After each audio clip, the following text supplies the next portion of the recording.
internal controls are an important part to deterring and detecting fraud. For larger companies, if you have 3 to 4 people in your accounting department, it's pretty easy to segregate duties between the different processes, cash receipts, cash disbursements, and even keeping the bank reconciliation separate.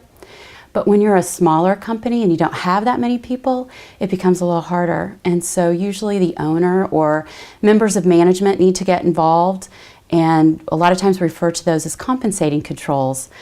I've worked on many cases where the owners are extremely trusting of the person handling the accounting. They just completely trust them. They know the kids, they know each other, they socialize together. And a lot of times, those are the people that actually do steal. So it's good to have the compensating controls. And the owners that say, oh, we don't have enough time, we can't spend that kind of time, we're busy selling, we're busy doing this, we're busy doing that. I promise you these controls will only take a few minutes out of every month, and they go a long way.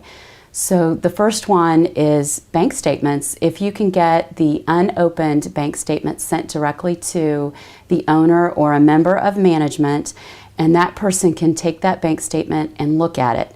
Just take 2 minutes and peruse the statement. And is there anything that is out of the ordinary, unusual? Take that and go and talk to your accounting person. Look at the source documents. Make sure it makes sense. Make sure that it was an appropriate transaction. And many businesses now, you can get online access, get view-only access, and that same owner or manager can look at the bank transactions periodically during the month. So it doesn't take a lot of time. It's very easy, and that one will go a long way. Another one that goes along with that are the bank reconciliations. And that is that somebody should be looking over the bank reconciliations that your accountant has prepared. I have recently been working on a case where the accountant put together a whole book full of bank reconciliations. And at first glance, they were all there. He'd initialed, he'd made a little check mark and dated it, and they looked like they were all done.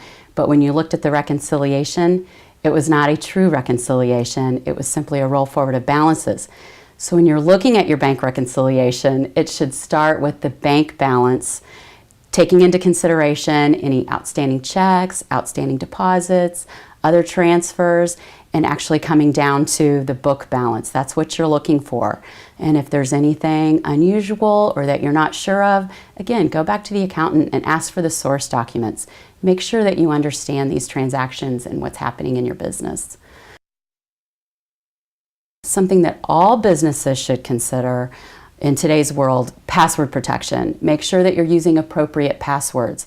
Capital letters, lowercase letters, making sure that you have the symbols, numbers. Don't use your name and the date of your birth. Make it a little more complex, and make sure passwords are being rotated, and don't share passwords. That's one way that somebody can come in who is doing a forensic audit. We can go in and look and see who is making the transactions, but if they're sharing passwords, we can't tell. So don't share passwords. The last thing is, in today's world, so many things are done electronically with your bank accounts. You can do wire transfers, you can pay bills online, ACH transfers. All of these things, no matter how large or small your businesses are, you need to have controls surrounding these items.